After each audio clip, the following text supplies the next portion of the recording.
Quando nós analisamos a necessidade que existe de ter uma vida social onde aconteça uma interação com outrem, isso tem a ver, inclusive, com estatísticas que mostram que indivíduos que se isolam e acabam alienando-se da multidão têm 50% mais de propensão de desenvolver anomalia cardíaca, AVC, derrame, que tem a ver com essa busca de me insular e uma tendência que isso pode alimentar de um isolamento e uma fobia social, e inclusive com ramificações de aversão quando penso em viver o convívio. E quando Jesus falara para nós acerca do nosso caminho aqui, de ir para a terra semear, consoante ele vai dizer em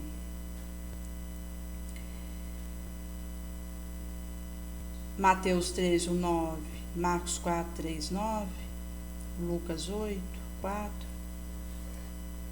que existe um semeador que, ao desejar semear, ele sai e vai para a gleba, que vai ser representado pelo mundo, por essa leira, e passa por ir ao encontro daquilo que ocorre do meu lado. Uma senhora havia comentado de um trabalho de produção de lanches com pães e distribuição disso para aqueles que necessitassem, e quando saíram pela rua, como não haviam encontrado andarilho, se propuseram a ir até um bairro que é uma região de invasão da cidade, onde existe uma demanda maior, para fazer essa distributiva desse pão ali para aquelas populações locais. E é essa representação do que Jesus nos pede, de sair do meu comodismo e ir em busca da necessidade onde ela esteja. Mesmo quando consideramos uma rede social onde podemos propalar uma reflexão do Evangelho, uma oração, isso acaba que, quando nós compartilhamos um conteúdo nobre, que sabemos que vai beneficiar alguém, é uma forma de ir ao encontro da dor onde ela está. Visto que, se eu guardo para mim algo que me beneficiou e mantenho aquilo sob o meu cofre, acaba que alguém do outro lado do orbe que esteja precisando dessa mensagem ficará sem receber. Mas se eu uso as minhas redes sociais para divulgar o que é nobre, o que é verdadeiro, o que é crístico, que, em alcançando através dessa intercambiação e interconexão multimídia, vai levar a lenição, amparo, eu estou fazendo isso que Jesus pede, saindo a semear, e que vai configurar em diversas representações diante de nós. Em sendo assim, nessa parábola supracitada, uma parte da semente ela veio a cair na beira da estrada e houve pisoteio sobre ela. Aí veio uma ave que rasga o céu e a comeu. Outra parte houvera caído sobre uma rocha, uma pedra dura. Em sendo assim, chegou a germinar, mas houve um ressecamento, porque não tinha uma umidade adequada para que essa semente germinasse e viesse a frutificar. E tem a ver até com a dificuldade de uma água adentrar a rocha pelo material de que é feito, rígido. Daí pode cair água ali que escorre. E aí aquela semente que mesmo encontrando o ambiente molhado e escorregadio, não pôde fazer essa fixação, que a água escorre, vem o sol, seca aquele rocha e inviabiliza. Uma terceira parte viera a cair no meio de espinheiro. Em sendo assim, houve a suprastada germinação, mas o espinheiro veio a sufocar e a asfixiar, visto que estava ali aquela semente, ela houvera iniciado o seu processo de propalação, crescimento, mas aquele espinheiral ali junto, acaba que, por ter uma potência maior de espaço, por estar ali em maioria, cresce antes dessa plântula, tampa a passagem do sol até ela, dificulta a chegada do oxigênio que ela precisa para fazer fotossíntese, que no caso o oxigênio per si seria uma produção da fotossíntese, mas ela vai usar esse mesmo oxigênio para respirar. Daí, ao mesmo tempo que ela precisa do gás carbônico para fazer a fotossíntese, ela precisa do oxigênio para fazer a respiração. E ela produz esse oxigênio mesmo na respiração, em termos de assimilação, visto que a produção vai acontecer na fotossíntese. Daí, recapitulando, a fotossíntese é aquele processo que a planta pega gás carbônico do ar, a luz do sol que precisa bater sobre ela,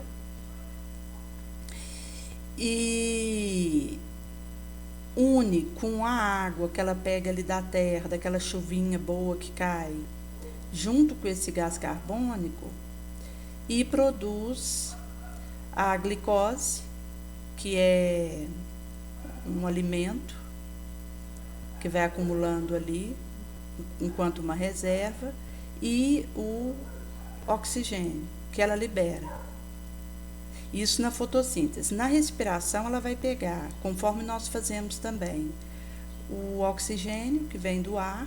Então ela usa parte do oxigênio que produz pela fotossíntese para respirar. Vai pegar o alimento que está ali representado pela glicose, que são essas micromoléculas que se unem para formar uma batata, um arroz, um milho.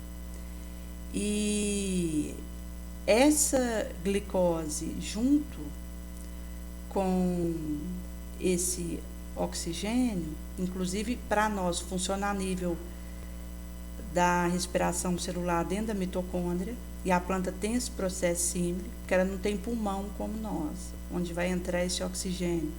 Mas ela, ao produzir pela fotossíntese, ela usa via estômago, as aberturas que ela tem, para aproveitar esse oxigênio e fazer a respiração, que ao unir com a glicose vai dar energia, o gás carbônico é liberado, e uma parte ela vai usar na fotossíntese, e água. Em sendo assim, quando uma semente está entre espinheiral, que está em maioria, cresce mais alto enquanto ela está no início do desenvolvimento, então ela está mais baixa. Tampa a passagem do sol até ela. Vai inviabilizar tanto a sua respiração, quanto vai dificultar e acabar por inviabilizar também, fazendo bloqueio da sua fotossíntese, porque não chega o raio do sol. E mesmo quando a gente fala de uma água no solo, ela vai ficando em desvantagem, porque as raízes desse espinheiral que estão em maioria acaba tomando para eles esse importante elemento que é a água, que vai participar desse processo, seja fotossíntese ou respiração, e acaba que ela, mesmo que ela venha germinar, ela acaba tendo esse ser asfixiado. Uma quarta parte vai cair sobre uma terra boa, que vai permitir que ela germine e produza o fruto e venha a fazer esse pipoque ao cêntuplo, que significa uma multiplicação por 100, isto é, 100 vezes mais. E Jesus, ele termina dizendo: quem tiver ouvido, ouça.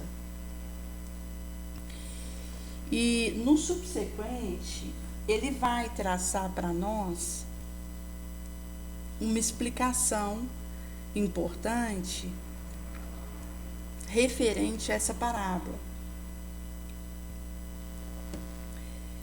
onde ele vai dizer que, inclusive, ele houvera sido interpelado pelos discípulos que não haviam entendido o que ele quis dizer com a parábola. E nessa confusão que aconteceu, ele se dispôs a explicar que, para aquele que é dado a conhecer o mistério da luz, as verdades podem ser ditas tete a tete, mas para aqueles que ainda não adentraram esse farnel bendito, precisa ser comentado as verdades, essas sublimidades, em parábola e usando metáfora, para que, conforme Jesus parafraseia, ouvindo não entenda, olhando não veja. E aí Jesus começa a discorrer sobre essa parábola que ele houvera redigido. A palavra é essa insementação que nós levamos. Aquela que está à beira do caminho diz respeito a quem ouviu. Então chegou isso no seu ouvido, eu ouço, consigo acompanhar aquilo que está sendo dito para mim, mas vem o diabo, que vai ter o sentido aí daquele que instiga uma calúnia, um ódio, uma inveja, e tira a palavra do coração de quem ouviu, para que eu não consiga crer e não seja salvo. E mostra essa questão da vivência daquilo que eu ouço, visto que nós podemos ter acesso às verdades de Jesus, mas o ponto crucial é a forma como eu aplico isso na minha conduta e na minha vida, visto que é possível eu ter um estudo de exegese, de dogma, e ter um conhecimento privilegiado do Evangelho e daquilo que houvera sido trago pelo hálito do Cristo, e não transubstanciar isso na minha ação, na minha palavra, no meu pensamento, aí de nada vai valer. E é possível isso acontecer. Isso passa pela minha audição, pela minha visão, pela minha língua, mas eu não internalizo. E aí eu fico nessa superficialidade, desditosa, triste. Por isso que a questão gemal é a minha capacidade de ouvir o que Jesus diz e traduzir isso no que sinto, no que penso e no que faço, que é o diferencial. Porque conhecimento nós até que temos muito, e inclusive a própria humanidade de um orbe de prova e de expiação é um coletivo que acumulou muito conhecimento, que já desenvolveu muita inteligência, mas cuja moralidade ainda está muito aquém. Por isso nós nos demoramos nessa vibração grosseira de um orbe como esse. Pela nossa moralidade incipiente, que mesmo conhecendo, sabendo, não internaliza, não assimila. Na época que tivemos a primeira hora cristã, os romanos, que viam nessa doutrina nova ameaças àquilo que eles proliferavam, visto que Jesus dizia para amar o outro, perdoar o inimigo e amar também, e falava de um Deus único, que era o seu Pai, porque ele estava trazendo essa revelação para nós como filhos de Deus e nos explicando. E isso para o romano, desse primeiro instante da era cristã, era como sossobrar o que eles tinham erigido em termos de escravidão, que era interessante para eles, visto que eles estavam como dominadores e ao escravizar povos conseguiam fazer manutenção de um poderio, de uma riqueza mundana. E eles tinham a ideia que o Deus era aquele do Olimpo, e quando Jesus fala desse Deus de amor, é como se sossobrasse, ruísse esse ídolo de pedra que eles traziam. E em sendo assim, tudo aquilo que Jesus falava os ameaçava profundamente naquilo que eles acreditavam e haviam construído no império que tinham. Por isso que o cristianismo, na figura dos cristãos, a começar pelo próprio Cristo, foram terrivelmente perseguidos e massacrados. E geralmente, quando eu odeio muito alguma coisa, eu volto no meio daquilo, como parte daquele grupo que eu odiei numa existência anterior, como forma de quebrar os rancores que eu criei e de me fazer perceber, num amolentamento, que tem coisas boas naquilo que eu tanto ataquei. Então, se a forma de eu renascer num determinado grupo é eu ter tido preconceito com ele, o perseguido e tido ódio em relação a ele. E foi exatamente o que aconteceu com esses romanos, que perseguiram e torturaram, martirizaram, de todo jeito que eles conseguiram, que eles acharam forma de supliciar. Esse suplício aconteceu. E nas existências ulteriores, esse mesmo romano que houvera perseguido tanto os cristãos, veio como cristão, cresceu num ninho cristão e acabou que, ao longo dos séculos que foram passando, ao invés daqueles cristãos ali, genuínos, fiéis, conseguirem fazer com que fortalecesse o que saíra de Jesus, foi concupicando e tendo uma contaminação sombria que aquele romano agora cristão, com aquelas tendências que ele trazia inata de supliciar o outro, de querer que aquilo que ele considera verdade prevaleça numa atitude impostora, ele fez valer em relação a quem não era cristão.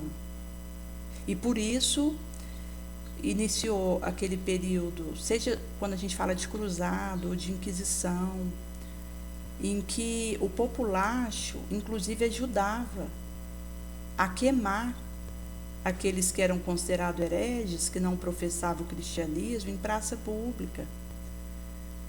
E quando esses médiuns e feiticeiros, aquele que se dizia ateu, cientista, eram levados para as fogueiras por serem considerados hereges e estarem profanando o cristianismo, o populacho ia com graveto, pedaço de lenha, um madeirito que tivesse, e punha naquele fogo para ajudar a queimar quem estava ali.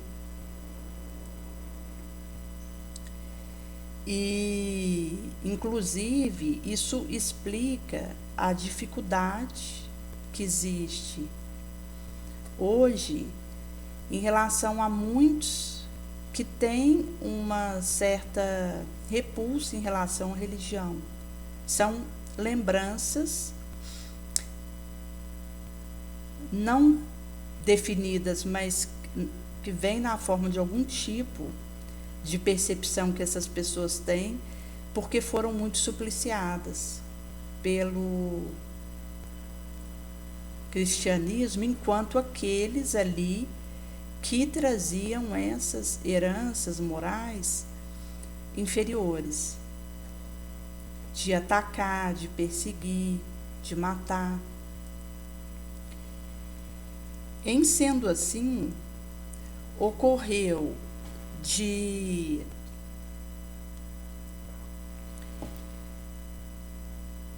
o que houvera sido preso, ido para aqueles calabouços de caos, de pesadelos que aconteciam ali, hoje tem essa premonição e prefere viver a sua fé sem aderir a uma dada religião. E às vezes pode até estar ali jogando uma carta ou um tarô, ou fazendo algum tipo de consulência, mas tem receio de se dizer católico ou espírita ou protestante devido a experiências traumatizantes de existência anterior em que foi perseguido perversamente. E, em sendo assim, quando acontece de eu ouvir aquilo que Jesus trouxe, pode acontecer de eu, mesmo estando no ambiente que eu estou recebendo aquela mensagem, conforme esse romano que nasceu nesse berço cristão, católico, eu possa desvirtuar de tal forma que uso aquilo que Jesus falou para prejudicar outrem. Daí, eu não só não consigo colocar esse conhecimento no meu testemunho prático, como uso isso para atender a minha paixão, ao meu desvario, a minha loucura. Então, são riscos que acontecem, e é conforme Jesus diz aqui. A pessoa até ouviu a mensagem dele, talvez cresceu no ambiente que isso era falado, que oração era feita, que participava de um culto, uma missa, uma reunião mediúnica, que for, mas acabou que as interferências passionais da nossa inveja, do nosso ciúme, do nosso orgulho, acabou tirando isso de dentro do indivíduo e houvera esse intuito para prejudicar o seu avanço. aquelas sementes que houveram sido jogadas sobre uma rocha, diz respeito àquele que ouve também e chega a receber essa palavra com alegria, de bom grado, gratidão, mas não tem aquele enraizamento. Então, crê por um tempo, ali no início, pode acontecer de ter aquele entusiasta que faz planos de trabalho no bem, que arregimenta vários para poder serem emulados aquilo com ele, que fomenta ideias novas, que deseja fazer uma revolução para melhor no ambiente que está. Mas, com o tempo, ao chegar a prova, o teste, a expiação, desanima e se afasta.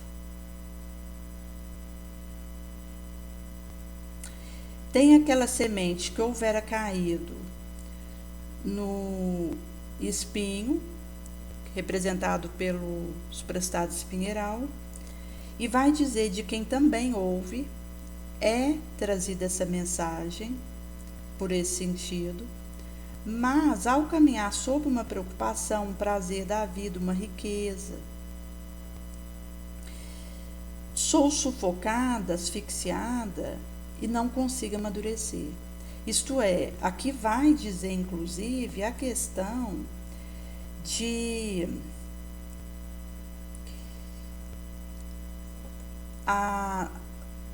nosso berloque, a nossa quinquilharia e o nosso tresvario com o que é material.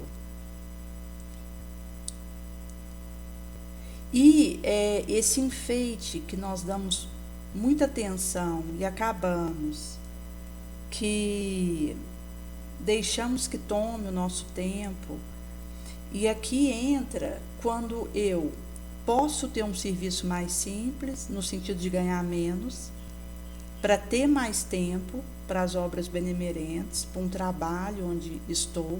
Porque aqui quando nós falamos de trabalho no bem, é nas diversas religiões e climas que existem nesse orbe. Visto que aonde eu estou, seja na profissão religiosa que aconteça, o bem ele multiplica naquele que deseja fazer isso, a partir da sua ação. E o indivíduo, no local que ele está, naquilo em que ele acredita, e mesmo que ele não acredite em nada, mas ele deseja ajudar em dada obra que vai levar ao benefício coletivo, e poderia optar por um serviço em que ele ganhasse menos, para ter mais tempo para isso, ele acaba correndo o risco de se deixar envolver por essa preocupação mundana, que diz que tem que ganhar mais para comprar o que não precisamos, e acaba adentrando essa porta larga que leva à perdição e que vai impedir ele de amadurecer no caminho que ele faz, porque inclusive costuma acontecer do indivíduo, por querer uma profissão de destaque, de vulto, em que ele fica em relevo diante da sociedade e que inclusive ele ganhe mais, ele acaba às vezes largando uma dada atividade que ele faz no seu tempo religioso e se ocupa, na maior parte do tempo disponível que ele tem, com aquele emprego que é material, que tem o intuito de encher mais a sua conta bancária, e é uma perda de tempo, uma bobagem, visto que a hora que ele for chamado para ir embora daqui, ele não vai nem ser avisado. Soou o momento dele de partir, nem o fio de cabelo dele ele leva. Aí aquilo que ele colocou no banco de dinheiro, aquele carro do ano que ele fazia questão de manter, aquela casa X só vai ter servido para ele voltar e ficar obsedando isso, vigiando, porque dificulta ele perceber que não está mais aqui, que já soou o momento dele ir embora e que essas coisas são passageiras, não pertencem a ele. Então só serve para enlouquecê-lo depois que ele foi embora. E aqui Jesus traz essa representação porque sabe o quanto é fácil, falando por mim como um espírito sombrio, nós nos deixarmos envolver e tomar por essas futilidades.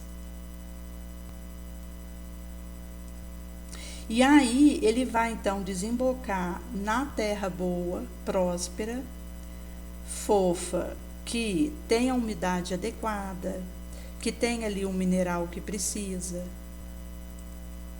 tem uma aeração importante e,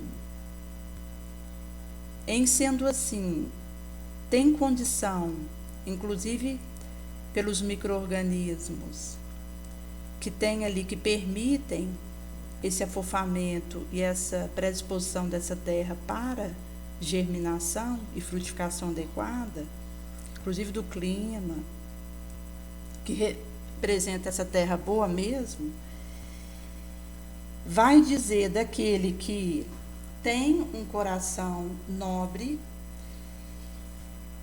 que está aberto para aquilo que ouve de Jesus, conserva, mantém isso dentro de si, e, em sendo assim, consegue fazer isso virar ação concreta, não ficar só na ideia, no desejo, no entusiasta, mas transformar naquilo que faço e, em sendo assim, vai dar frutos 5 por 1, 10 por 1, 100 por 1, com perseverança e fidelidade. E essa questão da segunda terra que Jesus comenta, que é aquela em que não há raiz, tem muito a ver com essa disposição de, em meio às tempestades, continuar. Visto que o início de qualquer serviço que nós fizermos é fácil. Nós vamos estar nesse período do gás, de idear, de arregimentar para aquilo acontecer, mas à medida que nós vamos vivendo aquele trabalho, o tédio, a monotonia, a rotina tenta nos paralisar e nos desanimar. E nós precisamos de desenvolver essa resistência, essa disciplina, essa renúncia, porque a prova vai vir. Seria ingenuidade nós acharmos que porque estamos no caminho do bem, não seremos provados. Inclusive, os nossos mentores, eles nos testam. Eles permitem que nós vivamos situações de aferição importantes, onde somos testados, provados, para desenvolvermos valores morais. Porque o benfeitor, ele sabe que se não me provar, se não me testar e me deixar sob situações em que eu preciso desenvolver sentimentos nobres, ferramentas elevadas, força, no bem, eu não cresço, eu não amadureço e não avanço no caminho para Jesus. Daí que ele não faz isso por maldade ou para me deixar numa situação constrangedora ou difícil. Pelo contrário, como um benfeitor, ele deseja o meu bem. Se eu conseguir sair dessa vilegiatura bem-sucedida, isso é mérito para ele. Ele ganha com isso também, porque se comprometeu a me ajudar nesse caminho.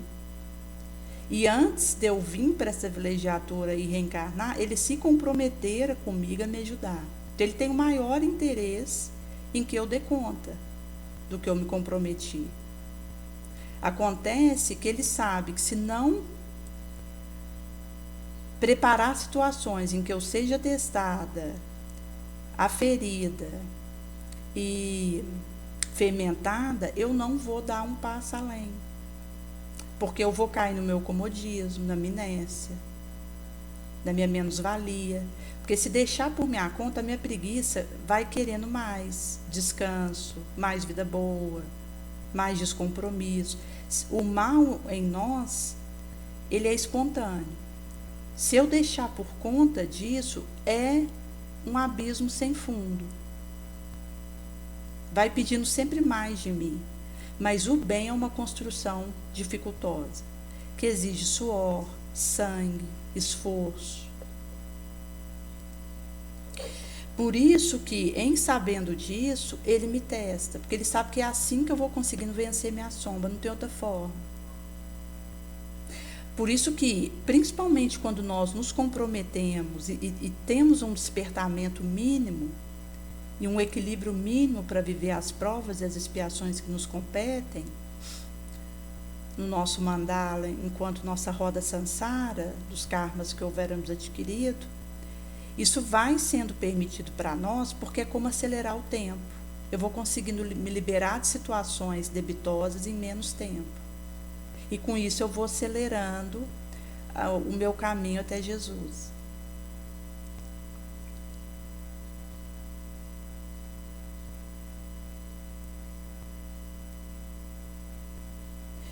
E em sendo assim, não existe outra forma. De fato, quando eu vou receber essa semente, vai depender do que eu fizer com ela. Daí, eu estou naquele trabalho, a tempestade vem, a geada, a canícula, o tsunami, e eu fico firme. Inclusive, às vezes, uma chuva de leve pode fazer infiltração na minha casa moral e levar a que ela seja demolida. Então, às vezes, uma coisa à toa, às vezes eu venço uma situação mais difícil pela minha vigilância, minha oração, e aquele elefante eu consigo suplantar, e uma formiguinha pode ser o móvel para uma queda espetacular, desastrosa. Por isso nós temos que vigiar e orar. Muito.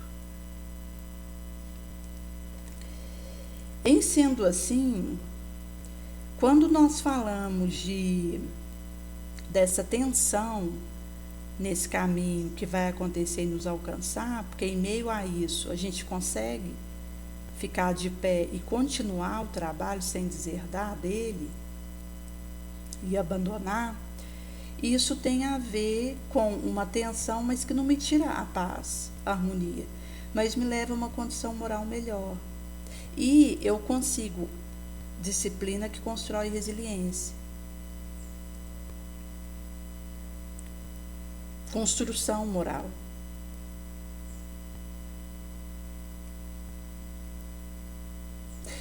Tinha uma moça que ela não conseguia parar num dado centro espírita. Daí ela iniciava numa casa, achava que não deram espaço para ela, ela não pôde trabalhar em algo ali para ajudar, que teve má vontade, ela parava de ir. Aí ela buscava saber de um outro centro espírita, começava a participar desse outro centro, aí logo ela percebia que tinha uma imposição de ideia que não agradava a ela, que aquele que estava com a palavra era prepotente, que alguém que fazia uma live tinha uma conduta impostora na percepção dela, aí ela desanimava, parava de ir. Aí ela buscava saber algum outro local em que ela pudesse participar, achava uma outra casa espírita, começava a participar, dali a um tempo ela já percebia uma conduta de alguém ali que a decepcionara, um tipo de serviço que ela havia proposto, uma direção diferente, não foi ouvida, uma ideia para contribuir que foi barateada e menoscabada, parava de ir, procurava outro. E mostra que tem mais a ver com ela, com uma situação que ela vive dentro dela, do que com o local que ela está. Porque uma coisa é eu sair de um local que eu participo, deixando boa lembrança por uma contingência de força maior. Inclusive, tinha uma adolescente que relatara que o pai dela era militar, eles espíritas, e por causa disso eles mudavam de cidade com bastante frequência. E aí em cada cidade para o qual eles iam, procuravam um centro espírita ali para começar a participar, ajudar. E quando eles precisariam mudar para outra cidade, a mãe dela plantava um jardim naquele centro ali que ela participava e ajudava. E mostra que, nesse caso, não é um abandono do trabalho por questão mal resolvida, mas uma força maior que mobilizava uma mudança de endereço, em que não tinha como mais participar naquele local, porque ia para outra cidade, que costuma ser distante de onde se estava, e por estarem ali engajados, deixava aquele jardim ali como uma boa lembrança, uma gratidão e um serviço na direção daquela casa.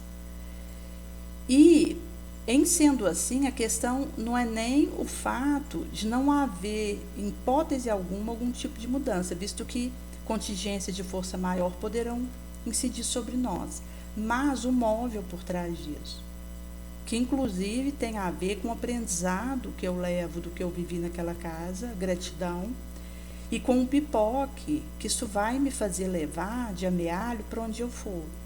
Enquanto que aquele que sai porque decepcionou com A, porque não foi com a cara de B, porque desentendeu com C, tem muito mais a ver com dificuldades que é dentro de mim. E quando é assim, para onde eu for, eu vou encontrar dificuldade maior e que vai virando uma bola de neve, um bumerangue.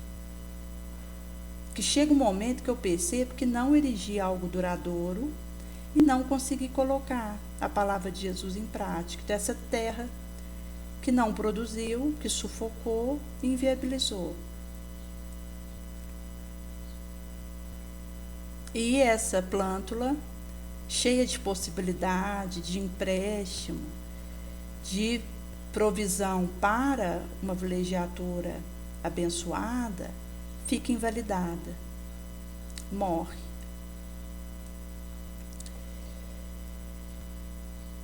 Em sendo assim,